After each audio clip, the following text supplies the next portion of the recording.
आप देख रहे हैं पूर्वांचल। नमस्कार, आप देख रहे हैं पूर्वांचल लिपि लाइव। मैं हूं राजेश सोनकर।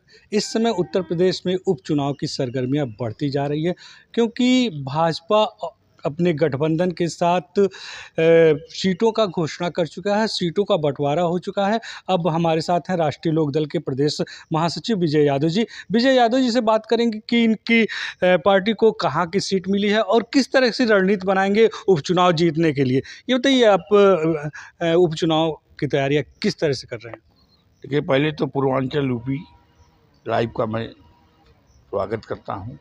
पहले मैं तो ये कहना चाहता हूं कि बहराइच में जो दंगा हुआ है, राम गोपाल मिश्रा को जो मार दिया गया 22 साल की उम्र में, और उसके परिवार में जो दुख हुआ है, तो मैं अपने लोगों के साथ एक शोक व्यक्त करना चाहता हूं कि उनके परिवार में भगवान शक्ति दें, सहने की शक्ति दें, ताकि उपद्रवी जो मारे हैं, इस दंगाइयों ने जो दुर्गा पूजा की जुलूस निकला हुआ था, उनको मारे हैं, गोली से मर गए, तो उनको गिरफ्तार किया जा, कड़ी से कड़ी सजा दिया जा।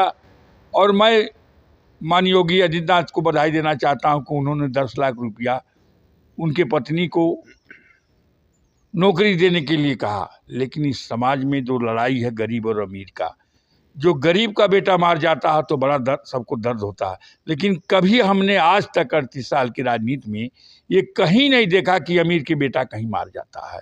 जब भी कोई दंगा होता है, जब कोई बात होता है, पता चला कि गरीब का बेटा मार दिया गया।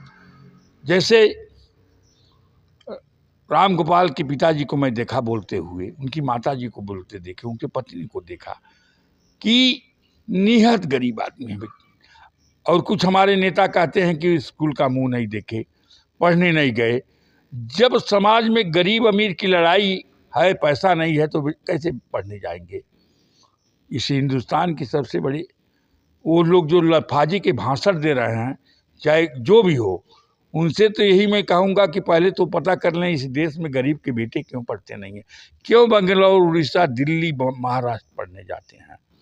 तो मैं पहले उनसे कहूँगा। आप हमेशा गरीबों की बात उठाते रहे हैं और आपने कहा कि गरीब के बेटे मारे जाते हैं, अमीर के बेटे मारे नहीं जाते, कारण क्या रहता है?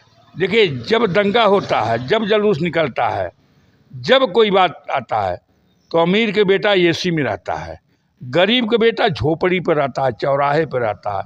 वो निकल गया कि दुर्गा पूजा का जुलूस निकल रहा है, लक्ष्मी पूजा का जुलूस निकल रहा है, तो पहले जाके वो जयकार लगाता है, जय श्री राम, जय माँ दुर्गा, जय हनुमान, वो पहले कहता। लेकिन किसी का बेटा, कोई अमीर का बेटा ये नहीं कहता है कि जय माँ दुर्गा, जय श्री राम। वो तो अपने एसी में आराम करेगा, अपने धन से मस्त रहेगा। इसीलिए गरीब का बेटा मारा जाता है। अगर राम गोपाल बहुत बड़े घर के बेटे होते तो जुलूस में नहीं जाते, मार नहीं करते, वो अपने बैठ के एसी वो देखते, टीवी। इसलिए वो गरीब घर के थे, पढ़े लिखे नहीं, दिल्ली पढ़े नहीं, इलाहाबाद नहीं पढ़े, तो कई अच्छे स्कूल में नहीं पढ़े लिखे। 22 साल की उम्र में शादी हो गई। कहीं अमीर के बेटे के 22 साल में शादी होता है? 30-32 साल की उम्र में होता है। वो तो हमारे जैसे परिवार का बेटा जो होगा, जितने लोग खड़े हैं, इन लोगों के परिवार का बेटा हो, भाई हो, तब शादी होता है। इन लोगों से पूछिए कि ये लोग बंगलौर क्यों कमाने जाते हैं। अगर अमीर के बेटे होते कमाने जाते। तो कहने का मतलब ये है भाई साहब कि हम गरीब घर में पैदा हुए हैं, हम गरीबों की इसलिए आवाज़ उठाते हैं कि हम गरीबों की दर्द जानते हैं। अभी मैं कल बांसगांव गया था, दुर्गा पूजा में झगड़ा हुआ, जितने गरीब घर के बेटे थे सबको फंसा दिया गया। तो मैंने कहा वहाँ के जो सीओ हैं और एसपी नॉर्थ वहाँ जितेंद्र कुमार जी हैं, मैं कहा कि देखिए, इसमें न्याय होना चाहिए।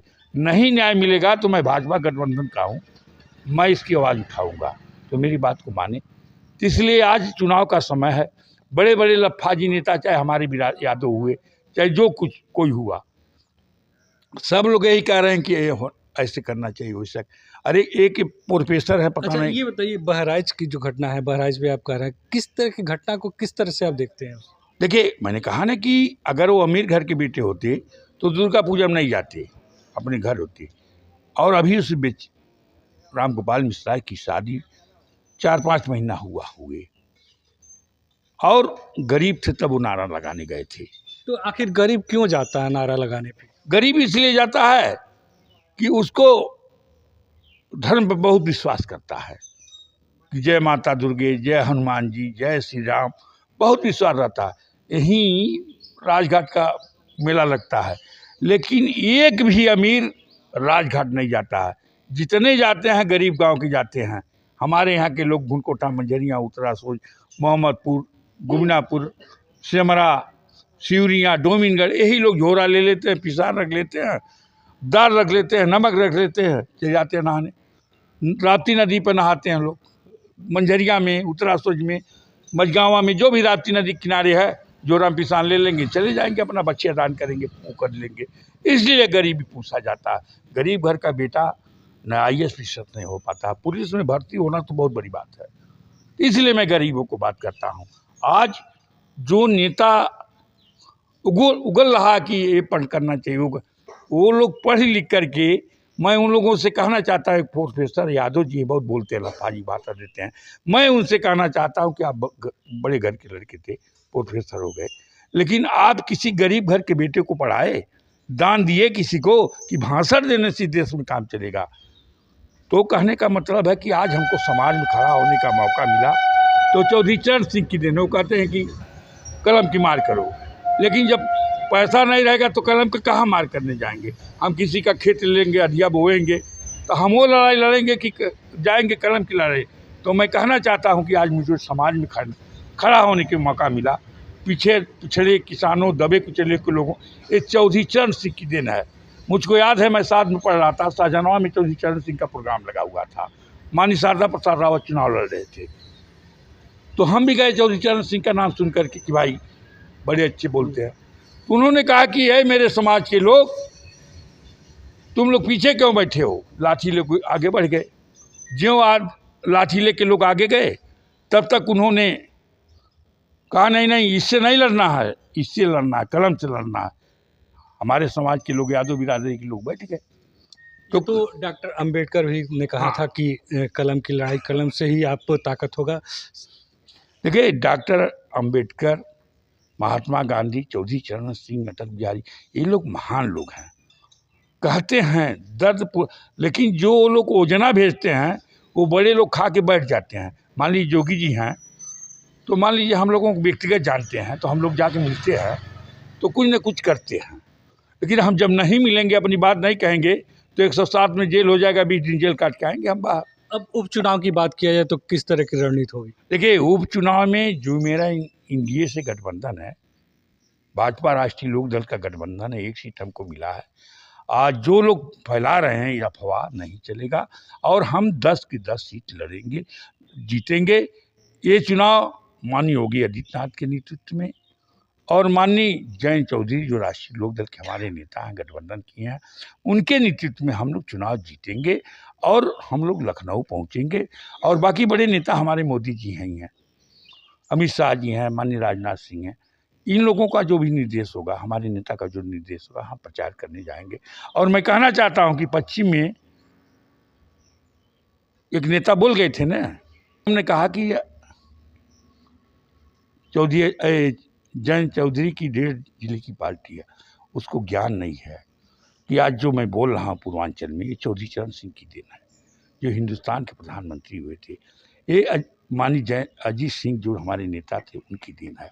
और वो उपद्रव फैला रहे हैं कि हम 10 सीट नहीं जीते। वो भाजपा के सुने हैं, बहुत बड़े नेता हैं, स्टार प्रचारक हैं, वो चाह रहे हैं कि मेरा गठबंधन नहीं चुनाव जीता, हम हार जाएं, जोगी जी फेल हो जाए।